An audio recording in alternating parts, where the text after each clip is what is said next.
Hello, everyone, and welcome. It is a pleasure to see such a diverse and engaged audience. I know that many of you are coming from different places. We have students from the LSE, Sciences Po, my students as well. Some students from Spain, many colleagues and friends from Fudan University, and from other universities and civil society groups as well joining this webinar today. So thank you so much for taking the time to be with us this afternoon. My name is Álvaro Méndez. I'm the director of the Global South Unit at the LSE, and it is my privilege to convene and chair today's session. This event is part of the Global South Dialogue series, which Professor Gregory Chin and I co-designed to create a space for serious and timely conversations on international development, global governance, and the role of the emerging actors in the global system.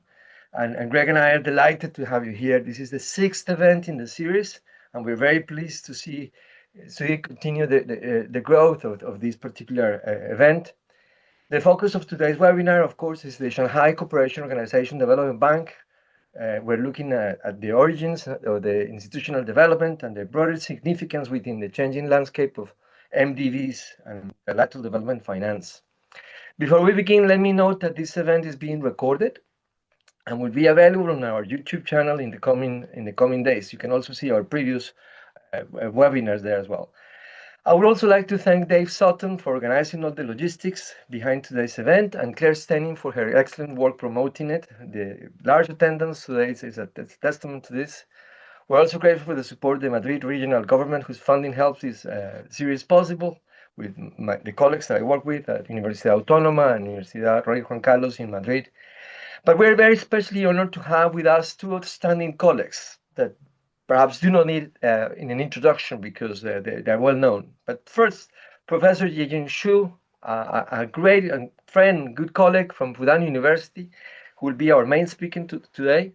Professor Shu is a leading expert in international organizations and global governance, and his work on China's role in MDVs is widely recognized. You can read his work in many parts, in many of the academic world, many journals. So welcome, Professor Eugene Xu. I'm equally delighted to welcome Professor Gregory Chi, a friend as well, and of course, the co-designer of this series. He will be our discussant today, our moderator. He's also one of the leading scholars in the field of global political economy and development finance, and my students at Sciences Po know how much we talk about his work with Gallagher in his latest book, published by Cambridge University Press. So anyway, let me briefly say a word about the format of the event. Professor Xu will speak for around 30 to 35 minutes. Professor Chin will then offer his reflections for around 10 minutes. After that, we will open the floor for questions and discussion. The event will last approximately 1 hour. And with that, let me now hand over to our speaker, Professor Xu. The floor is yours. Welcome to this particular series.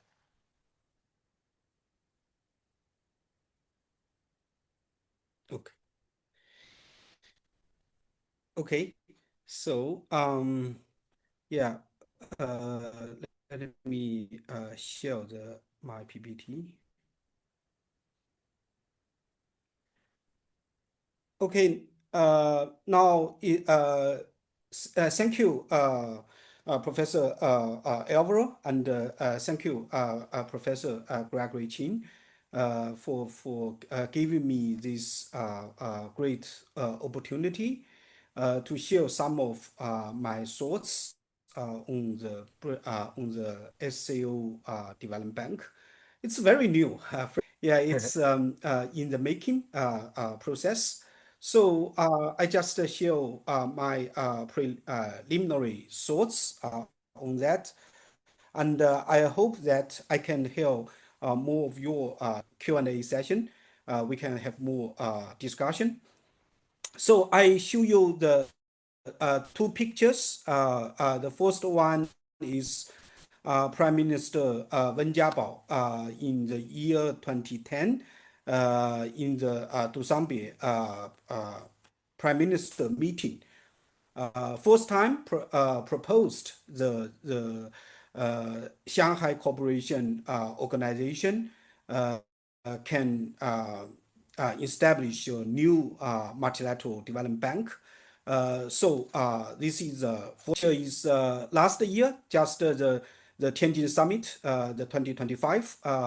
Chinese President Xi Jinping announced that the SCO Development Bank will launch the process.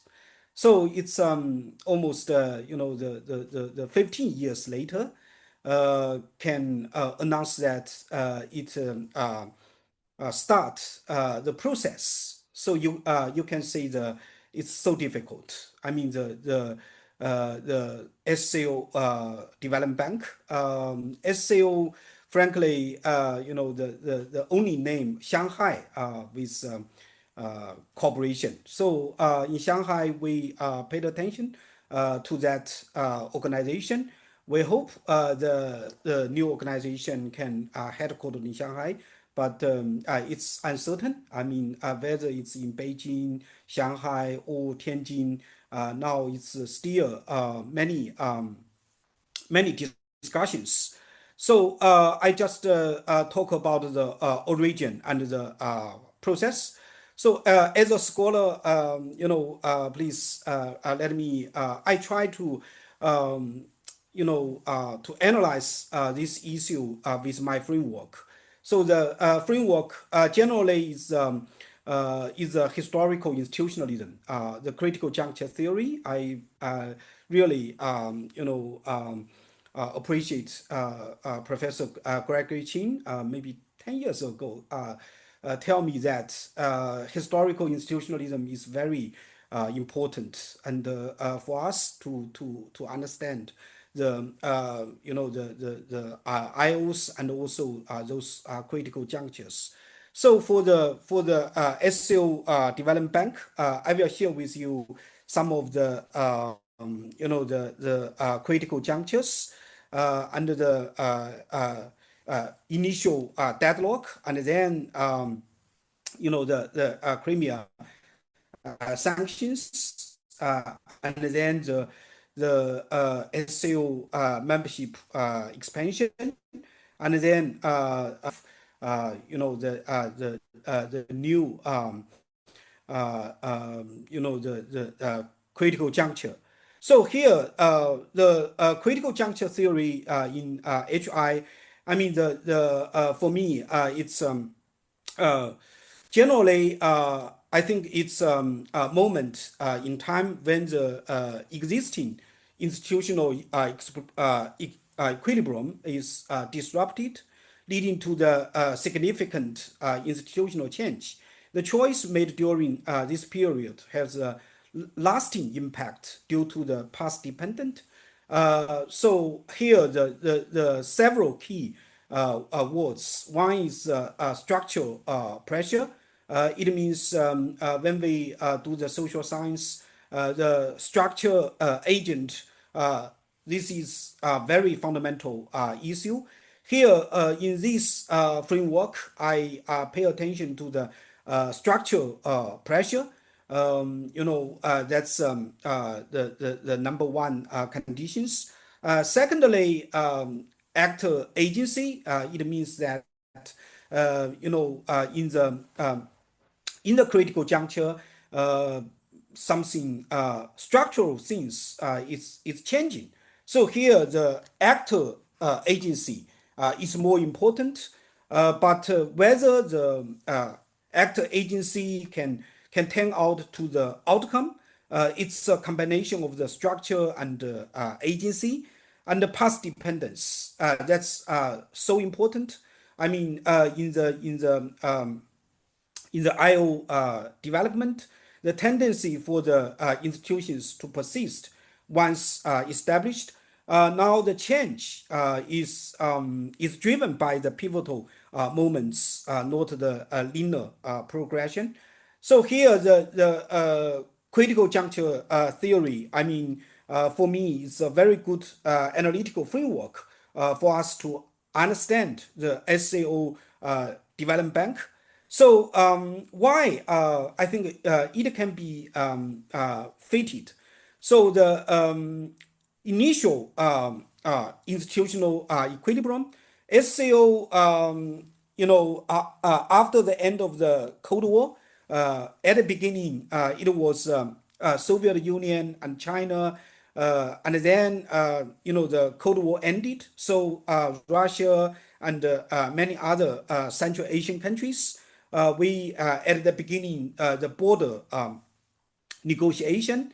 In the 1995, we finally solved the negotiation of the border issues. At that time, we called the Shanghai Five. Shanghai Five means the China, Russia, and Central Asian countries. We for the whether the Shanghai Five will end or it will be continued. At that time, a lot of the discussion. I mean, that's the first time China for the neighboring countries we try the multilateralism. I mean, previously China in the foreign policy more the bilateralism, but in the Central Asia that's after the Shanghai Five, we tried to use multilateralism to solve the issue. So the border negotiation is done. Whether the Shanghai Five should be continued, I mean, finally, in the year 2001, we got the SAO. SAO mainly at that time, it's about the counterterrorism, separatism, and extremism, because of the for China, we have the the Xinjiang and many other security issues. So with Russia and with Central Asian countries, if we solve the issue only bilateral, because you don't know the in which country. So at that time, China we try the multilateralism, and also I think one diplomat very important. That's first the General Secretariat named Zhang Deguang. Zhang Deguang he first was Chinese, the diplomat in the United States, and then he went to work in the Chinese embassy in Russia. I think Mr. Zhang Deguang understand, after the end of the Cold War, the U.S., Russia, China, this new triangle. I mean, the power, the increase and decrease. I think that's an opportunity for China to multilateralism, to the Asia with Russia.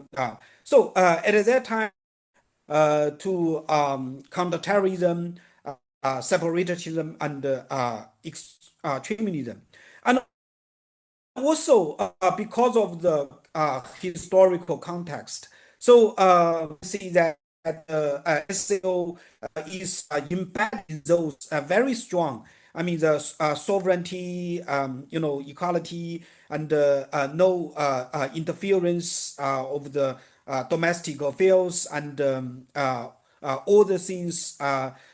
It should be made a decision by the leaders.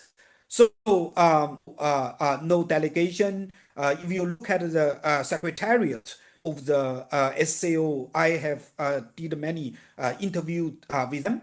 I saw the secretariat is very because delegation, the authority is still in the SAO leaders meeting.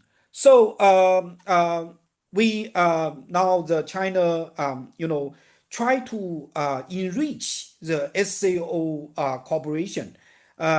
Actually, not just 2010, but beginning from the 2003. At that time, Chinese president first posed the big picture of the SCO economic cooperation. So including some other, like the interbank cooperation, like the transportation cooperation.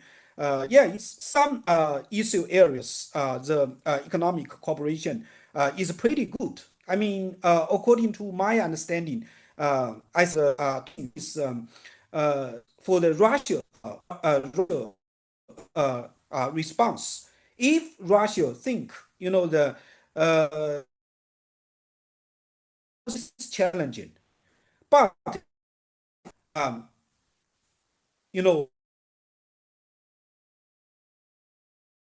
presence in the Central Asia, like the 2001 event, the U.S. The presence in the Central Asia is increasing. Then Russia will feel more threat from the U.S. Then keep more um,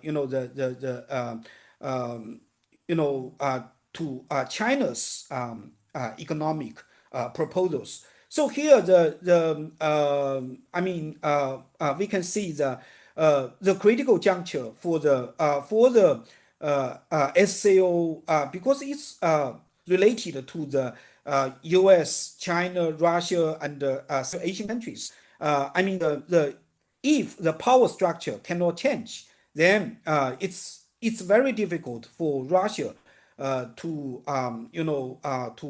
take the cooperative attitude towards China's economic proposal because I think after the end of the Cold War, generally, if we look at the Central Asia, China's economic power is rising, while the Russia's economic power is declining, although still very strong. In the Central Asia, but compared with China, is declining. So the establishment of the SCO Development Bank, economic,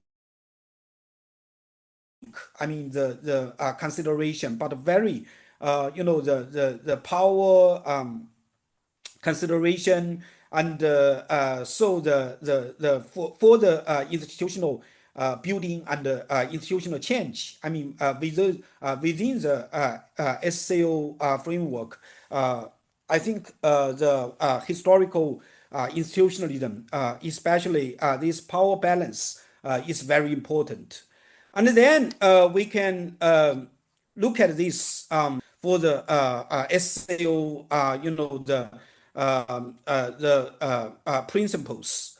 So here, the the critical juncture one, that's at the beginning, Chinese Prime Minister Wen Jiabao first time proposed, we can build a new multilateral development bank and the SCO framework.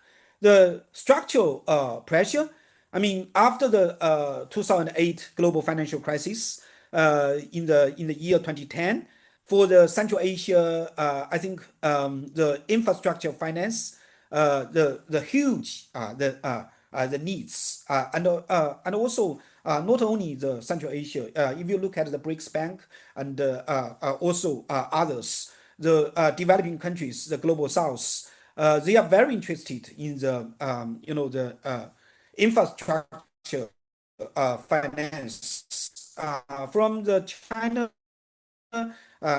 actor strategy. Of course, China is very interested in the to push the Central Asia economic cooperation, especially the infrastructure cooperation. Because if you look at the China's economic structure, we are more good at the the made in China, the goods, and Central Asia, more the energy, so if you build the good infrastructure, then it will benefit.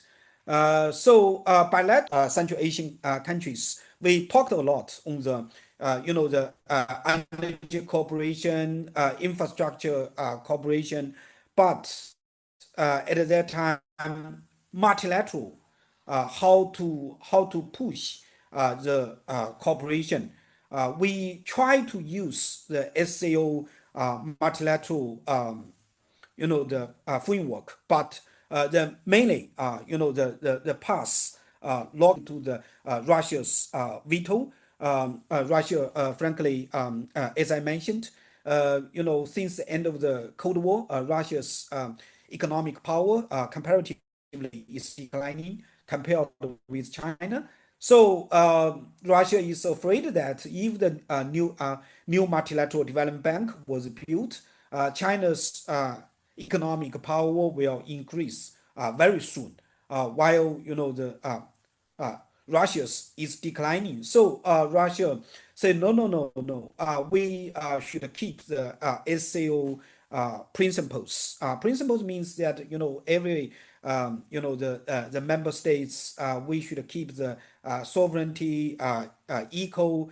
If the China's initiative to build a multilateral development bank, China's economic, the size, the GDP, if we follow the traditional MDB norms, China will give more money to the bank. Then China will give more, China will get more, quotas. So Russia said, we can't, yeah, because this is SCO principle.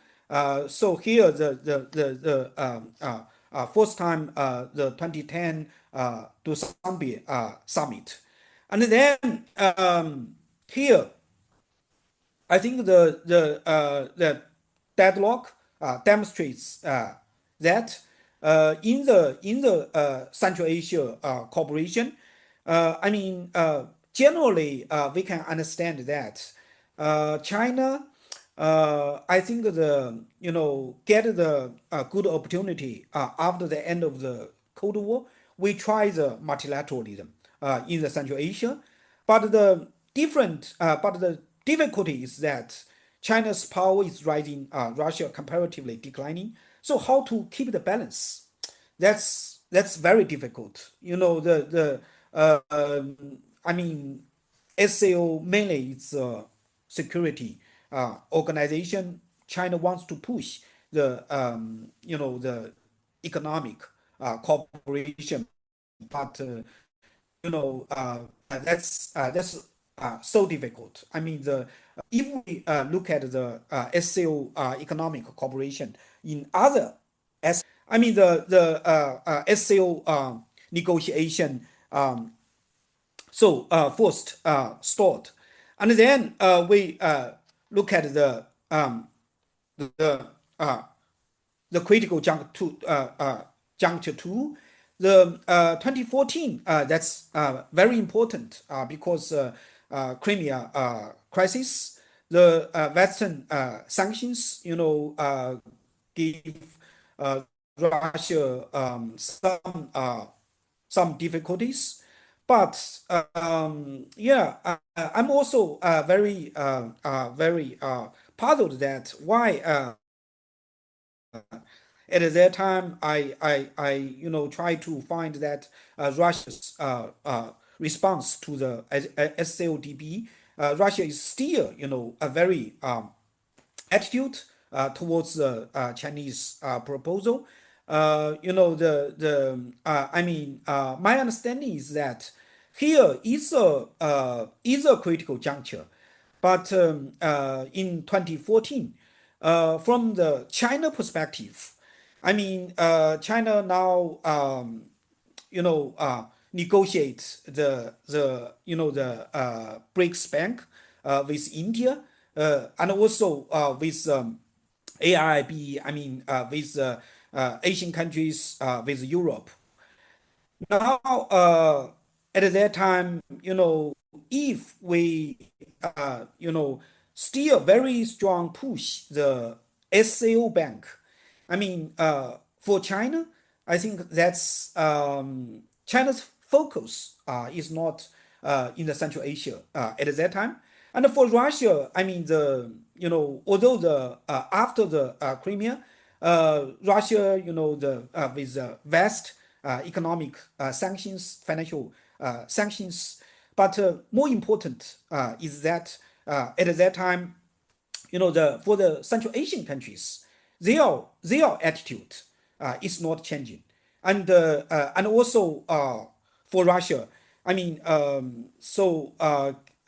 Russia still has some connections with the Western financial market. So I mean, China's SAODB uh, is not the only choice. So and also, I mean, the if you look at the negotiation of the NDB, and also has some difficulty, yeah, such as the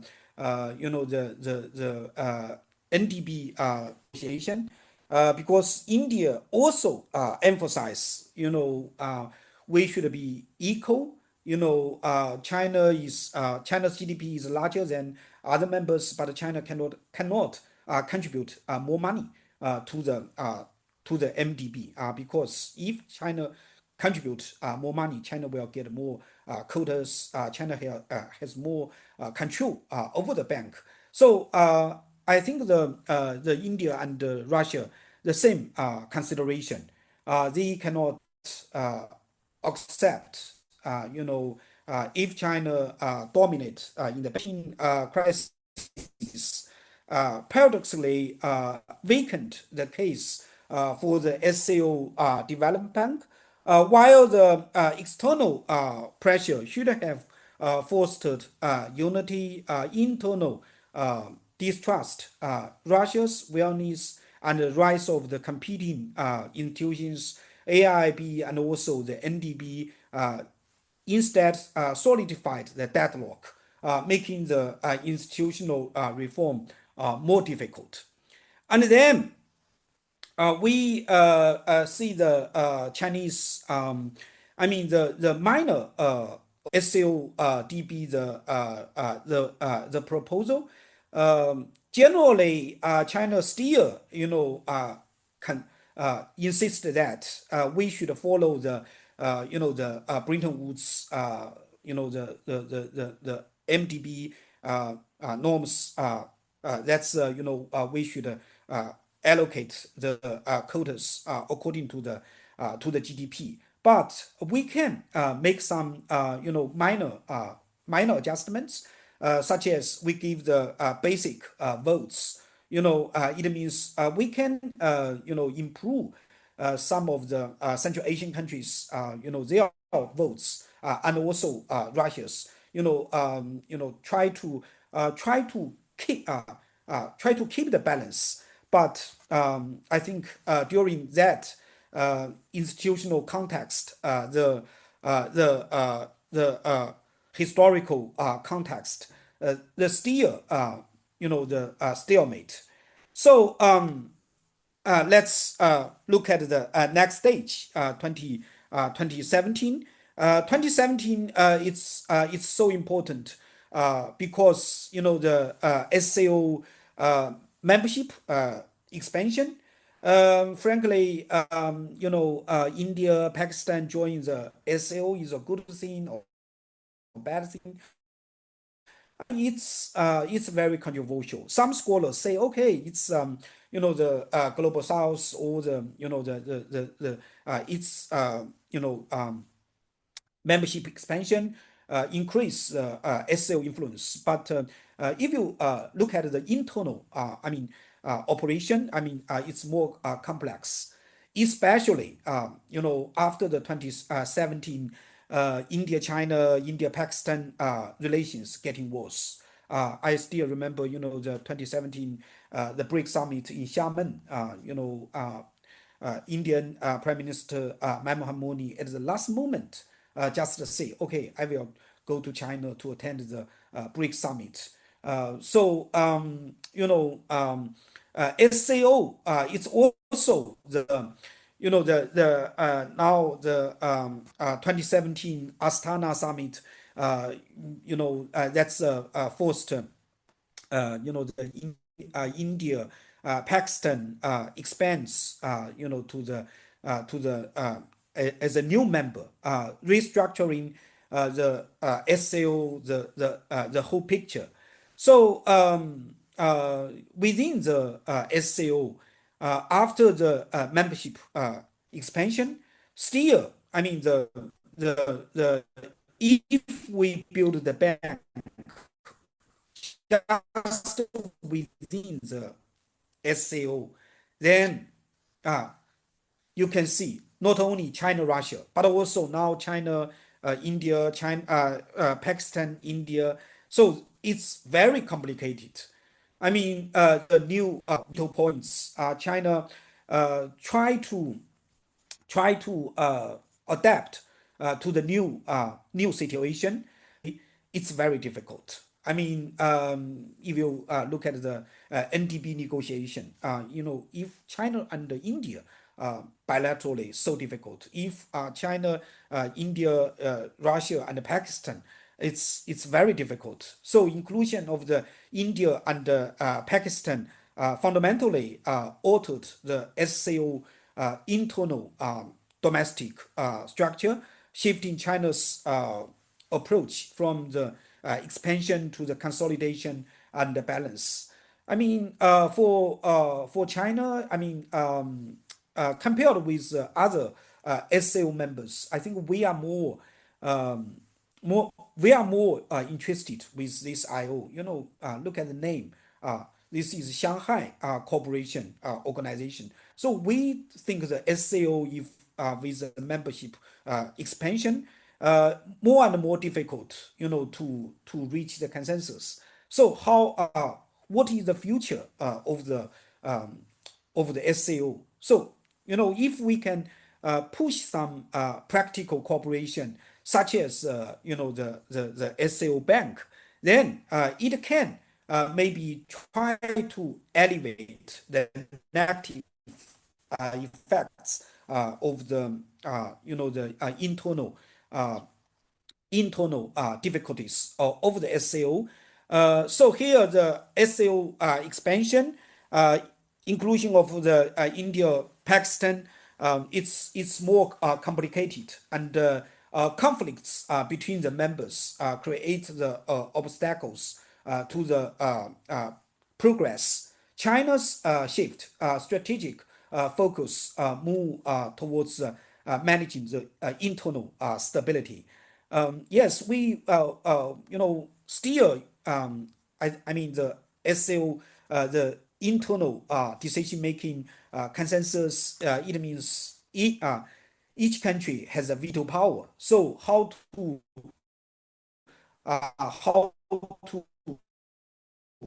manage this new situation. Through talks, the negotiations become more complex with multiple stakeholders. So the internal balance first. Now it's prioritized over the SCODB. Then we can see that finally we go to the 2022 to 2015. So 2022, the critical juncture is Russia Ukraine war. It's very important. I mean, without this war, it's the power structure in the Central Asia. I mean, so here the four Western sanctions on Russia created an urgent, the survival need for the alternative solution. Russia reversed its stance. China proposed innovative governance. I mean, here and also the Central Asian countries. I did some interview with Central Asian country, the scholars and officials. I mean, for them, I mean, in the new situation, if the Russia still very strong, resist China's SAODB, the Central Asian country, they will more cooperation with the Europeans. Central Asian countries They think now the Russia cannot provide, the infrastructure financing. If Russia resists the Chinese, uh, it means that the only way is to cooperate with the like the EBRD or the EIB. So here, I mean the Russia, I mean the try to how to manage this process. I think it's still very beginning stage. Russia now changed its attitude, but very preliminary. I mean, we start the negotiation. Now the keys it depends on the China how China can shift or to change its proposal. I mean, now I did some interview in China. I mean, I heard that now whether it will follow the NDB, style or the AIB style. I mean, maybe something in between. Because if SAODB follow the AIB style, then it's more Bretton Woods style. It's like the weighted voting and really like a bank. While if follow the NDB because it's more the SA the BRICS solidarity and the global South equality. So if build a new the multilateral system from this political thinking combined with the economic thinking, then the NDB style. I mean but also I did the interview that some it's a dilemma. If we follow the NDB style, then it's not only now the more difficulties than the NDB. It's not only China, India, but also Russia, India, Pakistan, China, very complicated. So now the new pass. I mean the key the negotiation. We try to find a new way. I mean, Russia's attitude changing is just the one condition. The second condition is that whether the Chinese can put forward a new, I mean, the governance model. I think it's different from AIB and different from NDB. My understanding is something in between.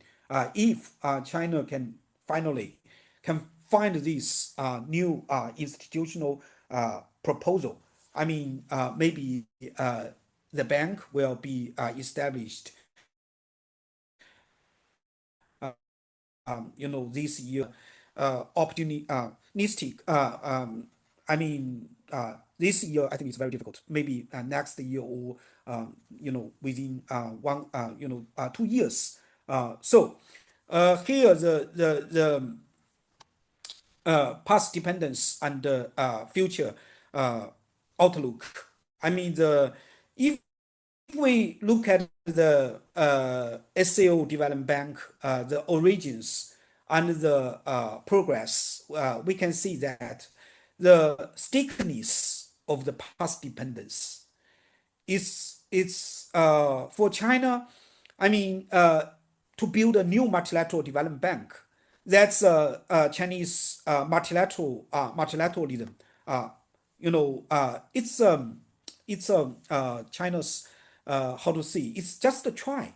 I mean, the every new IOs just follow the the past dependence, the stickiness, the persistent influence of the SO itself, and the evolutionary. I mean, rather than revolutionary, because for the SLDB gradual refinement of the governance design and the operational scale, ongoing actor interactions to shape a new SL equilibrium.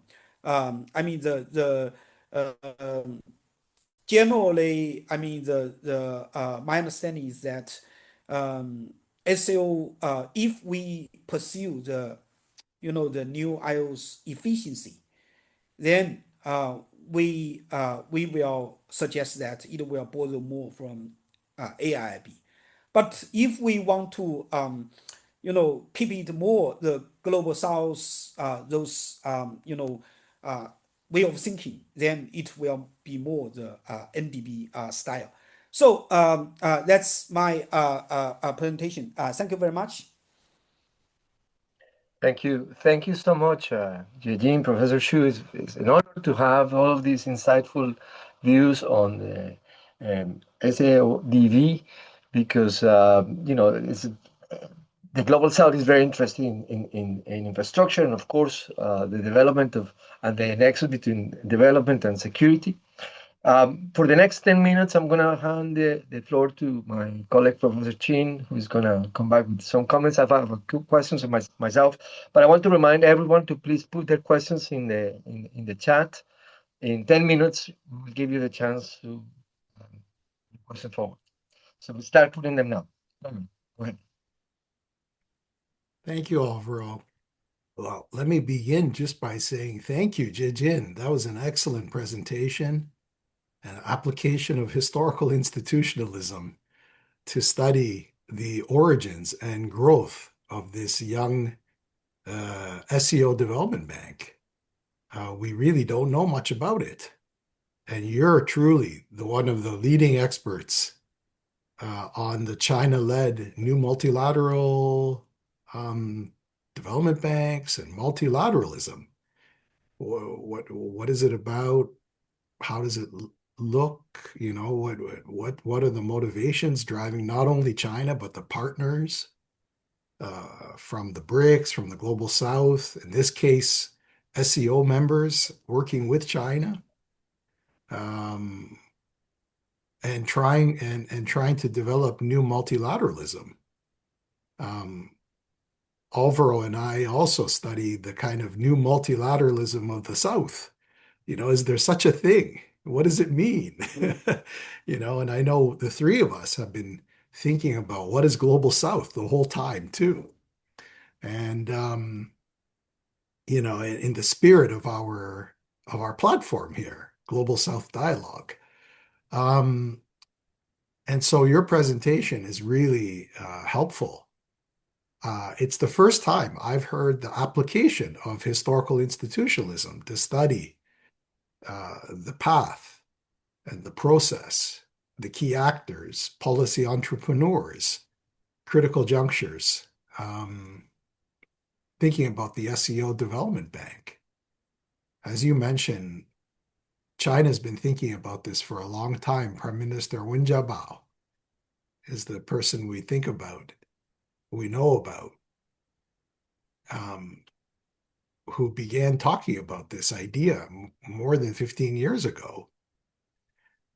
And it's taken a long time for this SEO Development Bank to kind of become something, right? We'd heard discussion of this SEO Development Bank for a long time, almost 20 years, maybe even, right? As you say, it goes back a while.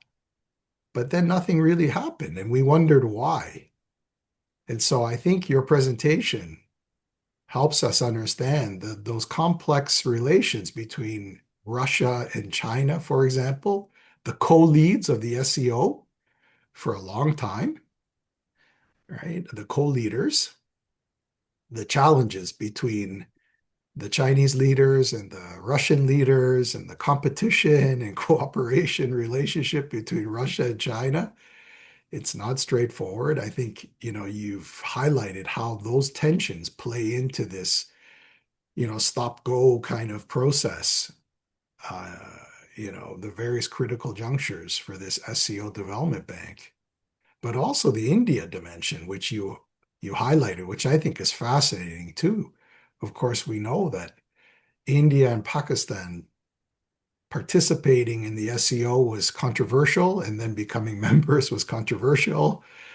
And there was always concerns about whether they would bring their bilateral tensions into the SCO. And then the question, of course, now is, is how does the India-China dynamic also play into the stop-go of the SCO Development Bank? And I think you've highlighted key moments. And your presentation today sparked some thoughts for me for future research, where I think you've done a nice job of pinpointing in the various critical junctures, 1, 2, 3, 4, when the Russians vetoed progress on this new development bank, or India resisted or opposed, there may have been both national interest reasons, but also institutional, other multilateral institutional vehicles.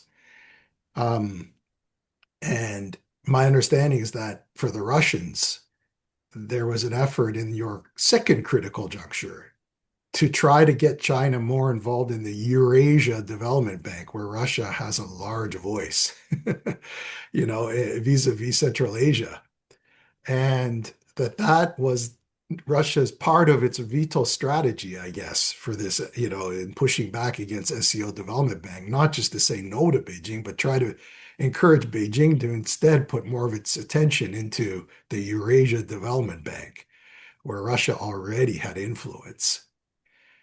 My understanding also is that for probably your critical juncture, either 2 or 3, where India resisted, there was concerns from the Indians. If you look at Observer Research Foundation, which I think gives you a very interesting view on Indian foreign policy, they put out a commentary where they referred to the SCO Development Bank as, something that India needed to be wary of, because it was about Chinese ambitions, and that any SCO Development Bank might reduce the influence of the BRICS Development Bank, where India wanted to put more of the attention.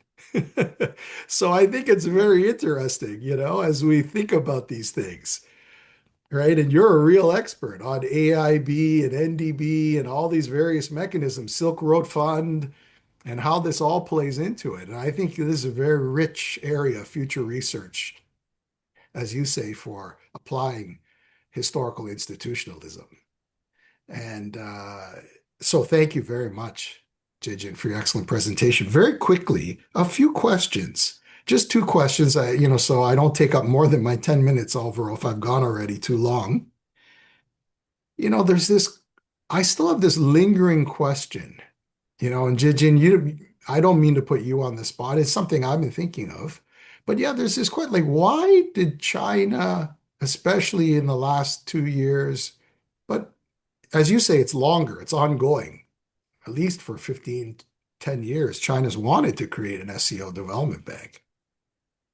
But when you have the NDB and you have the AIB already, you have the Silk Road Fund, why create this SCO development bank? Especially when the West is always watching. If you take a look at the commentaries on this SCO, it's all about geopolitical threat. This is finally China is going to, overturn the US dollar order and, undo the US-led global financial system with this bank, right? This tends to be the narrative, right? Or China, and as you say, SEO is very much ultimately, it goes back to the three evils, and, it was a security organization. So what is unique about this? Why create this SEO development bank? As you say, it's not every day that Jorge Hein once said, it's not, you don't launch a new MDB every day. It takes a lot of effort, diplomatic, multilateral, resources, it's really tough. And as you say, it's not easy for China to help give birth to this thing.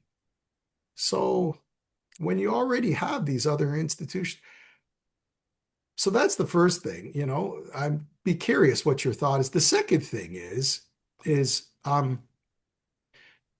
my understanding, just to add a little bit, is that one thing that they've tried to, I think originally SCO Development Bank, the Secretary General of the SCO, when he made remarks in the last 2 years about this new development bank, in order to make it look different from the NDB and the AIB, I think there's thought not to focus this SCO development bank so much on infrastructure and energy because you already have the NDB and the AIB for that. Instead, it will focus more with Central Asian countries, SMEs, small, medium-sized enterprise. Start small, right? I think for China, it makes sense also start small, build it gradually, find out what's the role for this thing. And where China is so interested, as you said, to work with the Central Asian countries on new industrialization, green technology, right? The new stuff, digital technologies, the digitalization of society, AI, data. Maybe this could be the focus of this new bank, this new development bank, SCM and, at this SME level and maybe working this way. So that's something I heard, Jijin. Maybe you can confirm or refute what I've been hearing. The last thing is, of course, last point. Sorry, Alvaro. We can't not think about Iran these days, right? Donald Trump has put the world in a very difficult situation, right? I know in the US and the media, they cannot report it this way in Western media, but we're all living with this mess now. And one of the questions is Iran and SCO Development Bank, Iran and SCO, is there any way this is going to become more relevant moving forward, in part because of this Iran scenario? In other words, people say Russia, China, Iran relations will probably strengthen through all this unless there's major regime change in Iran, which it doesn't look like is going to happen. Then we would expect that Iran will probably pressure SCO and SCO Development Bank to do more in the future with them. What does this mean? As you say, very challenging, right? So as China thinks about this new governance model for this bank, how to somewhat depoliticize some of it, but also having to respond to some of these pressures. If you have any thoughts, I'd love to hear. Thank you, Alvaro. Thank you, Jijin.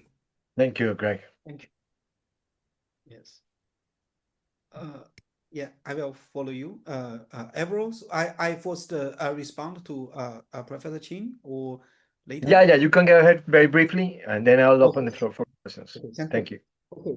So, Professor Chin, thank you very much for the very enlightening comments and the questions. It helped me a lot for the future research.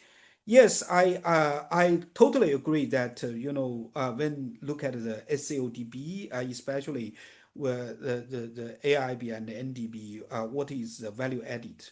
I mean, for China, since the 2003, I mean, at that time, China emphasized that SCO originate is security, but we should have the two legs.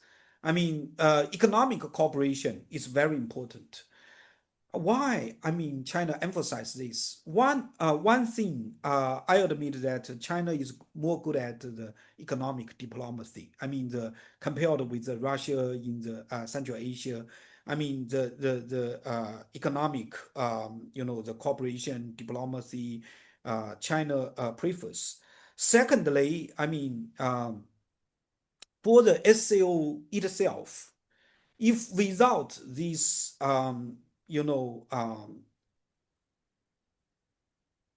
like the SCODB, we call the practical cooperation, then the SCO itself, it will be more and more like a forum because security issues, it's the politics, it changes too quickly.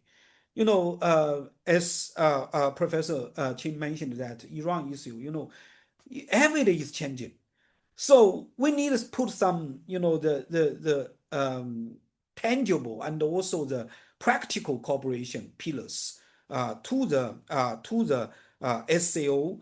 I mean, because the situation, the power structure is always changing. I mean, China, Russia, Central Asia. So if we can have this, SCO development bank, Then we build the we call the bureaucrats, and they are every day their work is to push SCO development bank. Then it will be make the SCO itself more fruitful. And yes, Iran situation. I paid attention to the SCO and the BRICS. BRICS until now has no declaration on the Iran situation, but SCO did issue the statement, just to emphasize we should follow the UN Charter, something like this, and follow the international law. I mean, anyway, that's under the current situation, because Trump will visit China soon. The China is waiting for that. I mean, the SCO just issued this. I think the symbolic statement is is just respond to Russia and the Iran. Yeah. Thank you so much, Eugene. I appreciate that very much, and it was very interesting to see the history of this, especially the critical juncture to number two. It goes back to 2014 and the creation of the NDB and the AAB. My question is, how would the SCODV would avoid overlapping with the NDB and the AAB? Both of them have been expanding. Uzbekistan is now a prospective member of the NDB. That encapsulates a few of the questions that we have here, and I'm going to give you a few of the questions so you can tackle them all at once. We don't have that many, so that's good.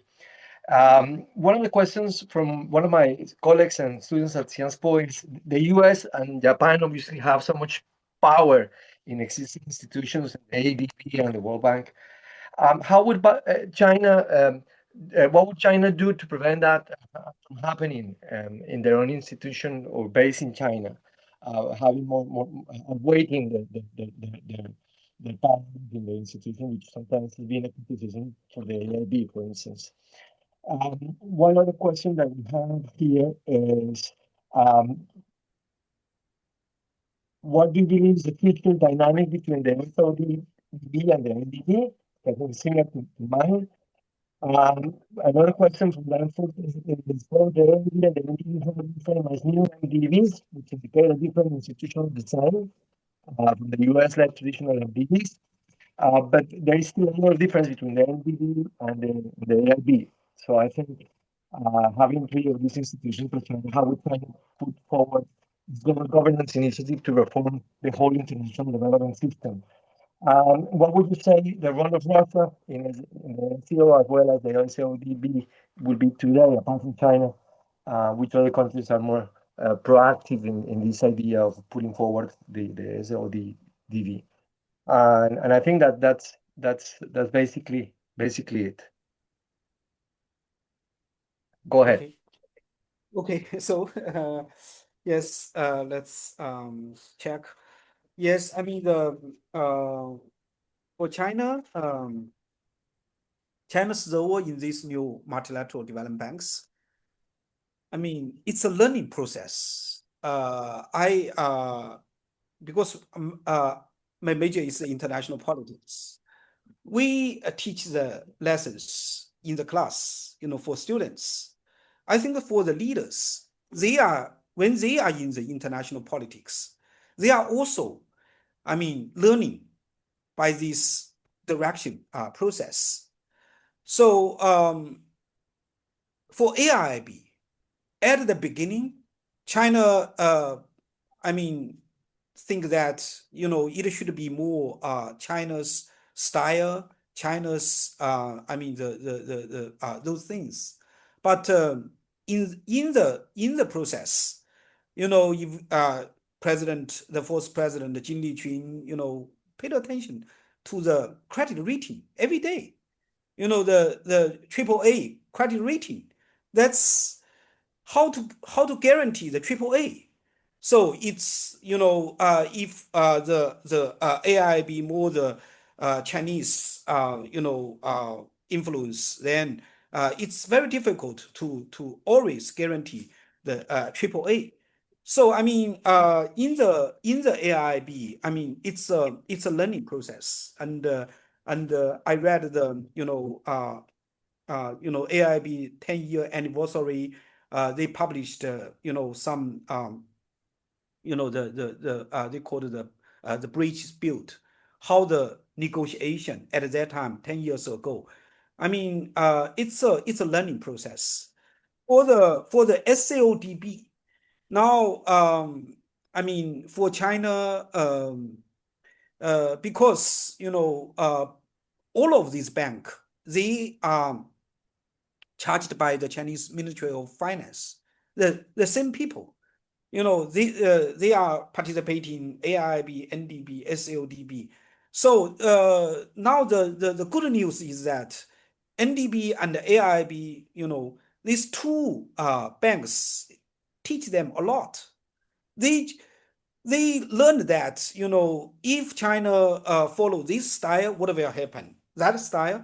So the SAODB, I mean, now is a dilemma. Is that if China now, I mean, the keep the without influence, then it will be without leadership. It's totally check and balance. I mean, a geopolitical competition. But if China leadership, with some leadership, now how to guarantee that the bank is more, like a bank, is a MDB, style. So the SLDB is, I think, very different from AIB, because AIB at that time, the Europeans joined the AIB, and they bring a lot of the governance, those things. Now for the SLDB, I mean, for China, I think now China is in the dilemma. I mean, if without control, without leadership, if more control, now it's how to guarantee the bank is more following the MDB norms.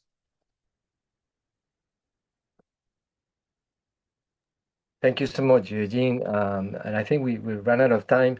Just briefly, if you could tackle the one about the US and the influence in the World Bank, how would China balance or perhaps have that, in mind? Okay. Yes.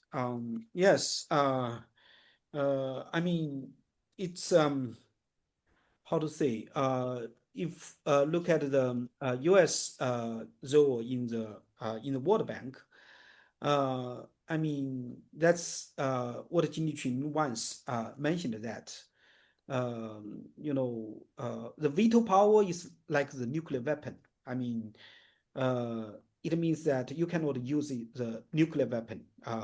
You know, so I think for China, we try to practice some new leadership compared with the U.S. in the World Bank. That's what China is doing in the AIIB. But for the SAODB, I think if the bank is more, how to say, it's more the global south and the geopolitical more complicated. Thank you so much, Eugene. I think we're run out of time. I want to thank you very much for this. This is, as Gregory mentioned, you are an expert on this.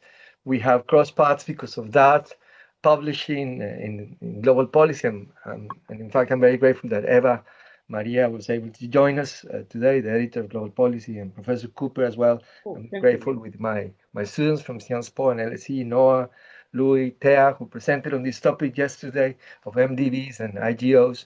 Thank you, everyone. I want to close the event by thanking Greg as well for his leadership with me, in this initiative, and Eugene, to you as well. This event will be available again via YouTube